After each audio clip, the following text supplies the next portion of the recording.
Studies presents Case Digest. Civil Cases. First case. GR. Number 190289.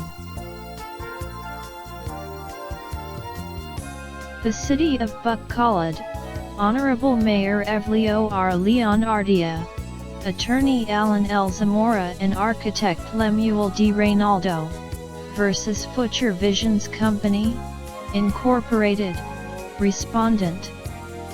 GR. Number 190289. Facts. Future was incorporated in 2004. In May 2005, its Articles of Incorporation, AOI, was amended to, among others, include the operation of lotto betting stations and/or other gaming outlets, as one of its secondary purposes. Eventually, it applied with the Philippine Amusement and Gaming Corporation, PHUTURE, for an authority to operate bingo games at the SM City Bacolod Mall, SM Bacolod, as well as with SM Prime Holdings, SM Prime, for the lease of a space in the said building.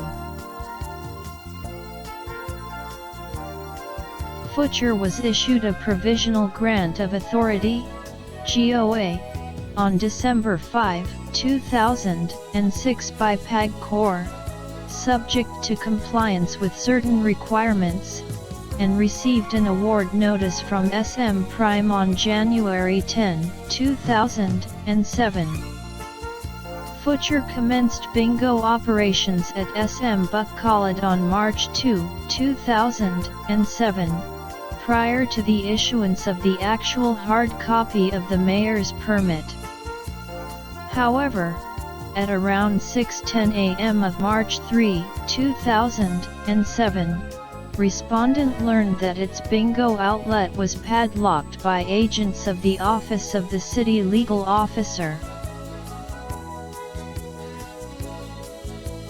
Future claimed that the closure of its bingo outlet at SM Bacolod is tainted with malice and bad faith, and that petitioners did not have the legal authority to shut down said bingo operations.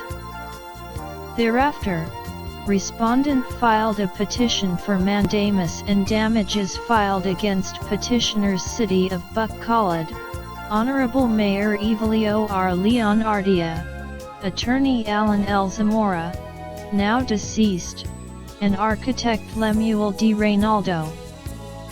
The RDC denied the prayer for the issuance of a temporary mandatory order and dismissed the case for lack of merit.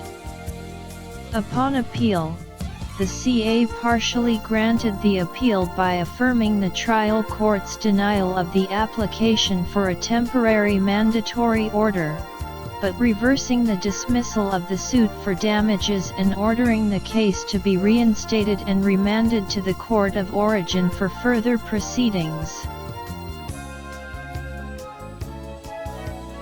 Issue: whether petitioners can be made liable to pay respondent damages.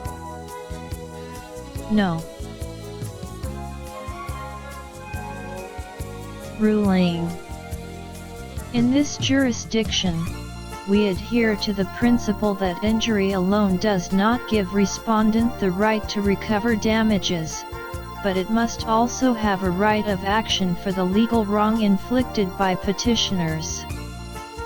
In order that the law will give redress for an act causing damage, there must be damnum et injuria. That act must be not only hurtful, but wrongful.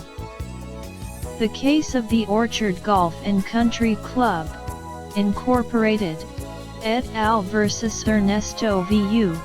and Manuel C. Ujico, citing Spouses Custodio versus Court of Appeals, is instructive, to wit, the mere fact that the plaintiff suffered losses does not give rise to a right to recover damages. To warrant the recovery of damages, there must be both a right of action for a legal wrong inflicted by the defendant, and damage resulting to the plaintiff therefrom.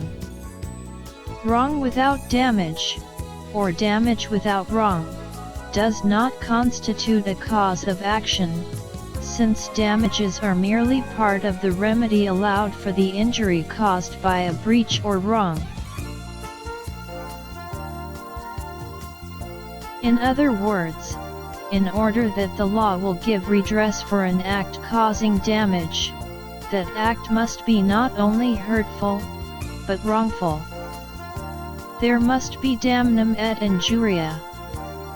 If, as may happen in many cases, a person sustains actual damage, that is, harm or loss to his person or property, without sustaining any legal injury, that is, an act or omission which the law does not deem an injury, the damage is regarded as damnum absque injuria. Sticking closely to the facts, it is best to recapitulate that while the CA ruled that Respondent was not given due notice and hearing as to the closure of its business establishment at SM Bacolod, it nevertheless remanded the issue of the award of damages to the trial court for further proceedings. Such action would only be an exercise in futility, as the trial court had already ruled in its September 6, 2007 decision that Respondent PHUTURE had no right and or authority to operate bingo games at SM Bacolod because it did not have a business permit and has not paid assessment for bingo operation. Thus, it held that petitioners acted lawfully in stopping Respondent's bingo operation on March 2, 2007 and closing its establishment for lack of any business permit.